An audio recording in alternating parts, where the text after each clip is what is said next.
안녕하세요. 가람쌤입니다. 이번 시간 기계적 시험법 중에서 크리프 시험과 그 밖의 시험을 마저 공부하며 기계적 시험에 대해서 마무리를 짓도록 하겠습니다. 크리프 시험은 5년 동안 7문항 정도 출제가 됐고요. 출제율은 한 63.6% 정도 됩니다. 그래서 자주 출제되는 부분 중에 하나라고 할 수가 있는데, 이 부분은 이제 필기에서 뿐만 아니라 2차 필답, 실기에서 필답 시험에서도 굉장히 많이 나오는 문제입니다. 또한 기사, 산업기사 시험에서도 굉장히 출제 빈도가 높아요. 그래서 지금 공부를 해놓으면은 굉장히 그때도 유리한 부분이라고 할 수 있겠습니다. 이제 크리프의 개요부터 텍스트를 통해서 같이 보도록 하겠습니다. 크리프란 무엇인지 한번 같이 볼게요. 크리프는 어떤 재료에 일정한 하중을 가하고, 조건 하나입니다. 첫 번째 조건, 일정한 하중을 가하고, 어떤 온도에서 어떤 온도, 이게 두 번째 조건입니다. 여기서 대부분의 어떤 온도에서 어떤 온도는 고온이죠. 고온. 긴 시간 동안 유지하면서, 긴 시간, 이게 세 번째 조건입니다. 시간이 경과함에 따라서 변형이 증가되는 현상을 우리는 크립이라고 하죠. 즉 정하중을 받으면서 고온에서 긴 시간 동안 사용했을 때 시간의 경과에 따라 변형이 증가되는 현상을 크리프라고 합니다. 이런 현상이 어디서 잘 이루어질까요? 그쵸, 뭐 열교환기나 아니면은 굉장히 뜨거운 이제 그 고온의 로 같은 것을 이루고 있는 구조물, 그래서 정하중을 받고 있고 고온이고 일정 시간, 장시간 사용하는 그런 곳에서 대표적으로 크리프 현상이 일어나고, 크리프 강도를 아주 중요한 제품의 수명의 척도로 사용되어집니다. 자, 이러한 크리프를 이제 에서 하는 게 크리프 시험이라고 할 수가 있죠. 시험편에 일정한 하중을 가하면서 1번 조건에 해당하는 시간과 더불어 증가하는 스트레인을 측정하여 재료의 양을 결정하는 시험입니다. 여기다 플러스 알파로 고온, 일반적으로 크리프 온도, 그 고온, 어느 정도 높은 온도를 유지시켜 줘야 되죠. 크리프 한도는 크리프가 정지하는 것을 크리프율이 0이 되면서 크리프율이 0이 되는 응력 한도를 크리프 한도로 한다.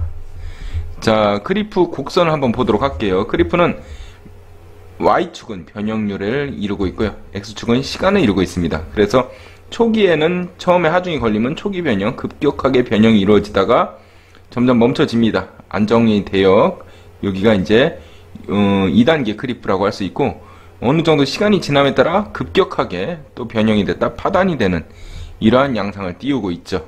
그래서 그 X축은 시간, Y축은 변형률이라고 할 수가 있습니다.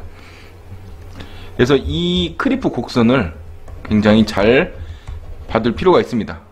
크리프의 3단계가 뭐냐, 이런 식으로 필답이 나오기도 하고, 가끔 어려운 기능사 문제, 필기 문제에서도 출제가 되기도 합니다. 1차 크리프는 초기 크리프, 천이 크리프라고 하죠. 변형 속도가 시간의 지남에 따라 감소하는 과정. 변형 속도가 처음엔 빨랐다가 시간의 지남에 따라서 속도가 감소하죠. 기울기가 완만해지는 게 느려지는 거예요. 2차 크리프, 정상 크리프라고 하고요. 변형 속도가 일정한 과정을 이제 정상 크리프, 2단계 크리프라고 합니다. 그러다 3차 가속 크리프가 있어요. 그래서 변형 속도가 점점 빨라지다가 파단에 이루어지는 게 3차 가속 크리프라고 할 수가 있습니다. 이렇게 크리프는 대표적으로 1차, 2차, 3차, 3차 크리프에 의해서 그 3단계 크리프에서 일어나고요. 이 차라기보다는 이게 단계가 맞습니다. 단계.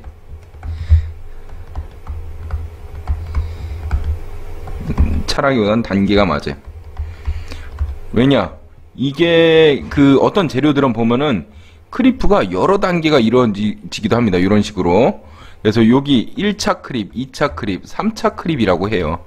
예? 이렇게 이럴 때가 이게 단계고, 여기서 말하는 거는 이제 여기서 여기까지가 1단계 가속 크리프, 초기 크리프, 그리고 여기 일정한 여기가 정상 크리프, 또 가속 크리프, 이렇게 있습니다. 이제 초기 크립, 정상 크립, 가속 크립. 요게 하나의 크립이고, 1차, 재료에 따라서 1차, 2차 있는 것도 있고, 1차, 2차, 3차 있는 것도 있습니다. 또 더 많은 것도 있고요. 근데 여기에서 이제 이제 그 변형 속도, 변형률이 달라지는 것, 이 단계는 각각은 단계라고 하죠. 여기가 단계고, 그리고 이 3단계를 거친 게 여러 개 있다. 그럼 1차 크립, 2차 크립, 3차 크립입니다. 책은 좀 이게 수정이 돼야 될 것 같아요. 그렇게 해서 크리프 곡선은 이제 3단계로 되어져 있고요. 실제로 선생님이 예전에 연구원 근무할 때 마그네슘이나 알루미늄 같은 비철금속 같은 거 크리프 시험을 하는 선생님 친구 연구원이 있는데, 그 친구가 연구한 자료를 가끔 가다 이제 몰래 봤어요. 보니까 진짜 실제로 크립이 2단계, 3단계 이루어지기도 합니다. 새로운 연구원들이 새로운 재료를 개발해서 얘가 만약에 발전기에 쓰인다, 아니면 터빈에 쓰인다, 그럴 때마다 그 조건, 유사한 조건을 갖고 크립 시험을 해요. 그래서 크립도 굉장히 중요한 기계적 요소에 틀림이 없습니다. 특히 요즘같이 이제 그러한 이제 그 고가 가치의 재료를 만들기 위해서는 크립도 사용 조건에 따라서 반드시 고려해서 재료를 설계해야 되죠. 자, 크리프 발생 조건에 대해서 다시 한번 보도록 하겠습니다. 크리프가 생기는 요인은 온도, 하중, 시간, 이 세 개의 조건이라고 했죠. 상온에서 용융성이 낮은 금속, 납, 구리, 이런 순금속은 상온에서 크리프가 일어나기도 합니다. 용융점이 낮으면 상온에서 일어나기도 해요. 근데 철강이나 경합금 이런 금속들은 250도씨 이상에서 크리프가 나오고요. 그리고 고온에서 쓰이는 그런 재료들은 450도씨에서 크리프가 450도씨 이상에서 크리프가 나옵니다. 그렇기 때문에 이제 이 제품이 쓰여지는 분위기, 주위의 온도에 걸맞게 이 재료를 선정해야겠죠. 상대적으로 제트기관, 로켓, 증기 터빈은 굉장히 고온에서 사용해지죠. 그래서 450도 이상의 고온 상태에서도 쓸 수 있게 재료가 설계되어야 되는 거죠. 자, 이 관련 크립에 대한 개념을 잡기 위한 문제 한 2문제 정도 풀고 다음 시험으로 넘어가도록 하겠습니다. 고온에서 작은 응력에서도 장시간 사용하며 시간 경과에 따라 스트레인 변형률이죠. 변형률. 스트레인이 증가되는 것은 그렇죠. 크리프 시험입니다. 크리프. 예, 크리프 방금 했죠. 이렇게 개념을 묻는 쉬운 문제가 출제될 확률이 굉장히 높고요. 또 이제 디테일한 문제가 또 나올 수도 있겠죠. 크리프에 관한 설명으로 옳은 것은 옳은 것은이라고 나올 수도 있는데, 이 문제는 옳은 것은이에요. 정상 크리프. 문제를 풀기 전에 한번 크리프 3단계 다시 한번 해볼게요. 처음에 1단계는 초기 크리프, 천이 크리프라고 했죠. 점점 속도가 느려지다가, 그 다음에 2단계는 일정하다가, 3단계는 다시 빨라지고 파단에 이르는 이 크리프의 3단계라고 했죠. 그래서 여기가 1단계, 2단계, 3단계고, 여기를 천이 정상 가속 크리프라고 합니다. 가속 크리프. 자, 2점 유니밤은 아마 다 풀 수 있을 겁니다. 한번 같이 보도록 합시다. 정상 크리프 단계에서 변형률은 점차 감소한다. 정상에서는 감소하나요? 일정하죠. 변형 속도는 일정하고 변형률은 점점 증가합니다. 그렇기 때문에 이건 틀린 말이죠. 다음으로 어떤 재료에 크리프가 생기는 요인은 하중과 시간뿐이다. 하중과 시간뿐 아니죠. 또 하나 있죠. 뭐죠? 그쵸. 온도가 있죠. 온도. 그렇기 때문에 이건 아니고, 철강 경합금 등은 450도씨 이상에서 온도가 돼야 크리프 현상이 일어난다. 450도 굉장히 고온이죠. 얘는 제트기관 터빈, 로켓 이런 제품에 쓰인댔죠. 450도는 그렇고, 철강 경합금은 그럼 몇 도? 네, 맞습니다. 한 250도 정도에서 이루어집니다. 자, 그래서 얘도 아닌 거죠. 일정 온도에서 어떤 시간 후에 크리프 속도가 0이 되는 응력을 크리프 한도라고 합니다. 이게 맞는 말이죠. 크리프 한도 밑에 부가 설명되어 있습니다. 크리프가 정지하는 것을 크리프율이 0이 되며, 크리프율이 0이 되는 응력을 크리프 한도라고 하죠. 자, 그렇게 해서 답은 4번입니다. 이것도 답이 잘못되어 있네요. 이거 4번으로 정정하도록 하겠습니다. 자, 다음으로 재료의 특성 시험에 대해서 보도록 하겠습니다. 재료의 특성은 5년간 3문제, 거의 출제율은 저조하죠. 그래도 상식적으로 알아두면은 쉽게 풀 수 있는 문제니까 개념만 잡고 가도록 하겠습니다. 실질적인 이제 정의적인 개념만 잡고 가도록 할게요. 첫 번째로 응력 측정 시험이 있습니다. 응력 측정 시험에는 기계적 변형량 측정법, 전기적 변형량 측정법, 광탄성 시험, 스프레스 코팅, X선에 의한 측정법, 이렇게 있다. 뭐 이 응력을 측정하는 시험이 있다 라는 정도만 알아두시면 되겠습니다. 다음으로 X선 회절 시험은 상식적으로 꼭 알아둬야 되겠습니다. 나중에 여러분들이 기능사를 넘어서 나중에 내가 아카데믹하게 대학에 가거나 연구소에 갔다 하면 반드시 하는 게 이 X선 회절 시험이에요. XRD라고 하죠. XRD를 할 줄 알아야 이제 실제적으로 재료를 연구하는 그런 연구원이라고 할 수가 있어요. XRD 반드시 알아야 되는 그런 이제 분석 방법입니다. X선 회절 시험의 하나로 X선 회절에 의해서 결정 격자 측정법이 있다. 목적, 임의의 원소에 대해 격자 간 거리나 구조를 결정하기 위한 것이며 여러 원소들이 알려진 결정 구조를 비교하면서 그것을 확인하기 위한 것이다. 라고 되어 있는데, 이게 쉽게 말하면 엑스레이를 통해서 이렇게 그 결정 격자가 그 결정하기에서 보면은 이런 식으로 결정 격자가 돼 있다고 하죠. 예? 대략적으로 봤을 거예요. 그때 엑스레이를 딱 쬐어줍니다. 그럼 브라그 법칙에 의해서 맞고 같은 각으로 튕겨져요. 요 세타와 요 세타가 같죠. 그럼 여기서 튕겨진 각이랑 두 번째 레이어에서 또 이런 식으로 들어와서 튕겨진 각, 여기서 요 위상 차이를 이용해서 이 격자 간 거리를 알아내는 이런 기술이 X선 회절 시험이라고 할 수가 있습니다. 그래서 XRD인데, 얘는 뭐 옛날에는 이걸 다 수치적으로 해서 계산을 해가지고 뭐 원자를 뭐 어떻게 해서 뭐 하는 그런 고도의 이제 수학적인 그런 기술이었는데, 요즘은 컴퓨터 인덱싱 프로그램이 굉장히 잘 돼 있습니다. 그래서 딱 지금은 이것은 뭡니다, 원자거리 몇입니다 하고 컴퓨터에서 자동으로 뽑아주는 그런 이제 분석기기입니다. 그래서 X선 회절 시험에 의해서 우리가 결정 구조와 결정 격자의 거리, 원자거리, 이런 것들을 알 수가 있는 게 바로 X선 회절 시험이라고 할 수가 있습니다. 그래서 요때 이렇게 튕겨진 이 법칙을 우린 무슨 법칙이라고 하나요? 브라그 법칙이라고 합니다. 브라그 법칙. 그래서 이 공식이 n 나무다는 ED 사인 세타라는 법칙이 있는데, 이거를 활용해서 계산하는 거는 나중에 산업기사 기사 때 하세요. 여기는 이런 법칙이 있다라는 것만 알고 있으면 아래 개념 잡기 문제에서도 알 수 있듯이 풀 수가 있습니다. 이게 의미하는 것은 여기서 n 나무다는 ED 사인 세타, 요에서 D가 의미하는 것은 격자 간의 결정면 간의 거리라고 할 수가 있죠. 결정면과 요 면과 요 면의 거리, 요게 이제 D에 해당하는 겁니다. 자, 브로그 법칙은 다시 한번 정리할게요. 빛의 회절 반사에 관한 물리 법칙으로 빛의 파장과 결정 구조, 그리고 폭 반사면의 광선이 이루는 각도 사이에서 관계를 설명한 그런 법칙입니다. 그래서 브라그 법칙, 입사각과 반사각이 같은 각도로 나와서 이거의 위상 차이에서 내가 결정 구조를 계산해 주는 법칙이 바로 브라그 법칙이라고 할 수 있습니다. 선생님 옛날에 학교 다닐 때 장난으로 이제 막 재료하는 사람들은 당구를 잘한다는 그런 농담을 합니다. 왜냐? 브라그 법칙을 알기 때문에 입사각과 반사각으로 당구를 정확히 치는 그런 기술을 갖고 있다는 농담을 가끔 하곤 했었죠. 자, 또 추가적인 문제가 있네요. 한번 보도록 할게요.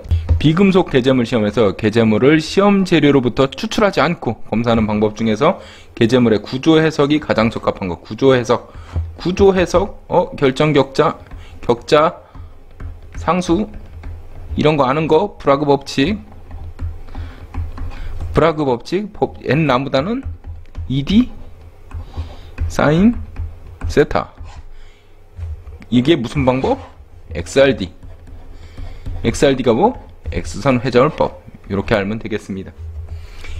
자, 이게 얼마나 말도 안 되는지 하나 보도록 할게요. 경도법, 경도를 찍어서 뭐 어떻게 구조를 알아요? 알 수가 없죠. 현미경법. 현미경은 이제 그 조직이나 이런 걸 아는 거지 원자 구조에 대해서는 알 수가 없죠. 그렇게 미세하게 들어가지가 않습니다. 물론 뭐 전자현미경이나 요즘 쌤템 이런 이제 최고급, 최고사양의 이제 현미경, 이제 전자현미경 보면 알 수도 있지만, 여기서 흔히 말하는 현미경은 OM이죠. 옵티컬 마이크로스코프. 이걸로는 알 수가 없습니다. 그렇기 때문에 아니고, 자기탐상법, 이건 결함탐상법이죠. 더 거시적인 거예요. 그래서 말도 안 되는 소리고, 여기서 해당할 수 있는 답은 X선 회절법만이 답이 될 수가 있습니다. 자, 다음으로 에릭선 시험에 대해서 한번 같이 봐보도록 하겠습니다. 자, 에릭선 시험, 다른 말로 커핑 시험이라고 하는데, 이게 그렇게 많이 하는 시험 방법은 아니에요. 선생님 연구소에 있을 때도 이 에릭선 시험이나 에릭선 시험, 그 커핑 시험을 하는 시험기기가 없었어요. 선생님이 인천에 있는 굉장히 큰 연구원에 있었는데, 그때 당시에 그래서 어디로 갔냐, 우리 분원이 있는 광주에 가서 이제 시험을 했던 기억이 있습니다. 그래서 에릭선 시험을 하면 어떻게 되냐, 선생님도 직접 출장을 가서 거기 연구원이 해주는 거 한번 보기만 했어요. 그래서 이렇게 철판 같은 거에다가 어떠한 이제 그 시험을 해주는 그런 장치가 있습니다. 이걸 갖다 꾹 누르면 얘가 쭉 하고 이렇게 튀어나와요. 그래서 얘가 그 일종의 어떤 판에 이런 돌기 모양이 생기는데, 이런 걸 보고 이제 이게 연성이다, 참 변형성이 좋다, 가공성이 좋다, 소정 가공 잘 되네, 이렇게 판단하는 시험이 바로 에릭션 커핑 시험이라고 할 수가 있습니다. 그래서 구리 및 알루미늄팝 기타 연성의 판재를 가압 성형하여 변형 능력을 사용하는 것이다. 목적은 재료의 연성을 알기 위한 것. 연성, 그쵸? 이렇게 꾹 눌러서 이렇게 그 가압된 이런 모양이 이제 깨지지 않고 이쁘게 딱 이렇게 뾰족한 이런 모양이 생깁니다. 옆에서 봤을 때 이런 판재였는데 에릭션으로 딱 누르면은, 이렇게 누르면은 이런 모양이 생겨요. 그래서 연성을 알기 위한 거죠. 시험 방법: 원형 선단을 갖는 펀치라고 하네요. 원판 시험에 접촉시키고 나사와 너트를 이용하여 가압 또는 압축 장치로 가압한다. 나사와 너트, 요즘은 나사와 너트로 잘 안 하고요, 압축 장치로 합니다. 압축 장치 유압식이죠. 유압식. 참고적으로 이게 뭐 글로만 보면 굉장히 어려운데 실제로 한번 해보면 정말 별거 아닌 시험입니다. 뭐 여러분들 인장이나 경도도 마찬가지예요. 연구원들 보면 하루에 인장을 수백 개씩 땡기고 경도도 수천 포인트를 찍기도 합니다.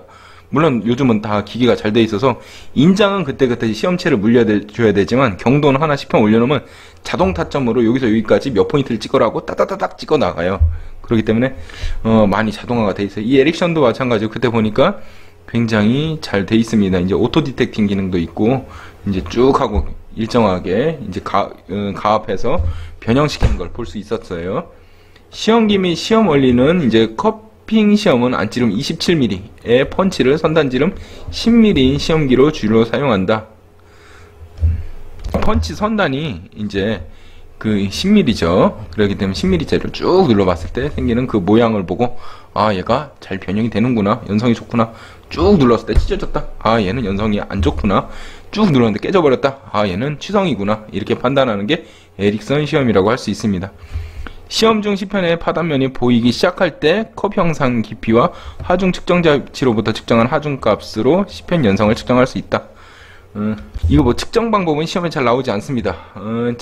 이렇게 알려지지도 않았고, 선생님 연구원 그때 있을 때도 보니까 컴퓨터가 알아서 측정을 해줍니다. 그래서 이런 식으로 측정이 된다 라고만 알고 계시고, 메커니즘만 알고 있으면, 보기에 이런 설명이 있으면 이거 에릭션 시험 하고 찍을 정도로만 공부하면 되겠습니다. 한번 같이 개념 잡기 문제 보도록 할게요. 구리판, 알루미늄판 및 기타 연성의 판재를 가압 성형하여 변형 시험하는 것은, 그쵸, 에릭션이죠. 주로 연성재료에 많이 이용합니다. 연성재료. 자, 이제 기계적 시험법 끝이 보입니다. 강의 당금질성 시험에 대해서 보도록 하겠습니다. 5년 동안 7문제가 출제됐고요. 출제율 63.6%, 그렇게 낮지 않습니다. 굉장히 잘 나오는 부분입니다. 얘는 또 금속재료 기능사와 열처리 기능사 모두에 굉장히 중요한 시험범위라고 할 수 있어요. 당금질성이란 게 뭐냐? 하드너빌러티라고 하죠. 하드, 단단한, EN, 단단해지는, 어빌러티, 능력, 단단해질 수 있는 능력, 잠재능, 단단해질 수 있는 잠재능을 우리는 당금질성, 다른 말로 경화능이라고 합니다. 경화능. 강의 당금질성을 의미하죠. 강의 당금질성이랑 당금질시 강재가 가지고 있는 경화 깊이, 고유 특성을 의미하며, 경화능이 좋은 강재는 표면으로부터 경화 깊이가 깊고, 경화능이 안 좋으면 경화 깊이가 약기 때문에 이제 열처리 설계 시 고려해야 될 사항이다. 무슨 말이냐? 쉽게 한번 예를 들겠습니다. A란 재료가 있고 B란 재료가 있어요. 재료의 질량이 똑같습니다. 즉 사이즈가 같다는 거죠. 질량. 그렇게 했을 때 얘를 똑같이 불에 달굽니다. 이 알코올 램프로, 하여튼 이러한 화염으로 달군다고 칩시다. 달궈서 얘가 뻘겋게 달궈지죠. 뻘겋게 달궈졌다가 얘를 탁 끄고 찬물을 팍 끼얹었을 때 얘는 요만큼이 경도됐고, 똑같은 조건을 했을 때 얘는 이만큼이 경도됐다. 누가 더 당금질성이 좋은 거예요? 그쵸? A가 더 좋은 거죠. 자, 즉 이겁니다. 이제 똑같은 조건으로 열처리를 했을 때 누가 더 경화가 많이 되냐, 이게 바로 당금질성이라고 할 수가 있겠죠. 자, 당금질성을 시험하기 위한 방법에는 조미니 시험법이 있습니다. 조미니 시험법. 이게 개발한 사람 이름이에요. 조민이. 이 사람이 개발했는데 전 세계적으로 많이 쓰이고 있어서 다 그 전 세계 규격에 쓰이고 있죠. 우리나라 KS에서도 당금성을 실험하는 방법은 조민이 시험으로 되었습니다. 당금지성 시험표는 강제를 일정한 온도로 가공하여 일정한 온도로 가공해 가열이죠. 가열하여 오스테나이트화한 후 적당한 물 또는 기름 특정한 냉각제 중에 당금질을 하여 경화시키는 방법이다. 여기서 당금질을 하는데 실질적으로는 당금질을 물에 팍 넣는 게 아니라 샤워 냉각을 합니다. 분수 냉각, 샤워 냉각 이렇게 물을 뿌려서 실제로 찬물에 팍 넣는 것보다 저렇게 샤워해서 냉각하는 게 냉각 효과가 더 좋습니다. 왜냐? 찬물이 계속 공급되기 때문에 훨씬 더 이제 그 냉각능이 좋죠.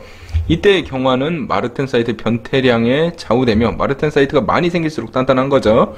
전량 마르텐사이트 조직이 되었을 때 최고 경도값이 되며 주로 탄소 함량에 따라 증가된다.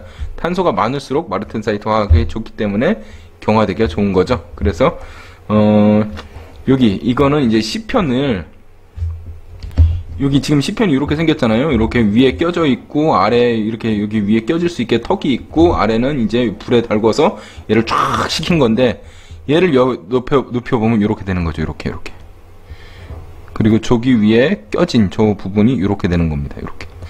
네? 그래서 여기 이 부분은 불에 직접 닿고 바로 식혔기 때문에 이렇게 경도가 높은 것이고 갈수록 경화가 덜 된 거죠. 그래서 이렇게 낮은 거죠. 근데 이게 A라는 재료는 이렇게 됐다. 근데 B라는 재료는 이렇게 됐다.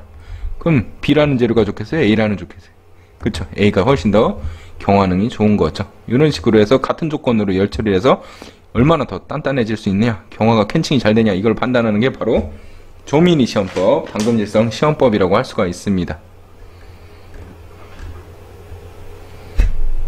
자, 강제의 경화능에 미치는 요인을 한번 보도록 하겠습니다. 강제의 경화능에 미치는 요인은 아래와 같으나 가장 크게 미치는 거, 그거는 탄소량이죠. 탄소량과 합금원소. 탄소량과 합금원소에 의해서 확 달라지죠. 그래서 내가 굳이 비싼 돈 주고 합금화시켜서 합금강을 만드는 겁니다.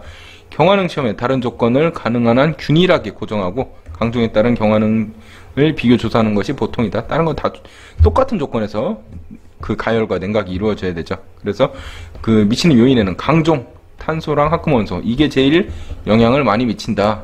그리고 오스테나이트 결정입도, 오스테나이트 결정입도가 크면은 그 뒤에 생기는 마르텐사이트 조직도 커지죠. 그렇기 때문에 약간 취약한 경향이 있죠. 그래서 이 결정입도도 굉장히 중요하죠. 결정입도랑 마르텐사이트랑 무슨 관계니?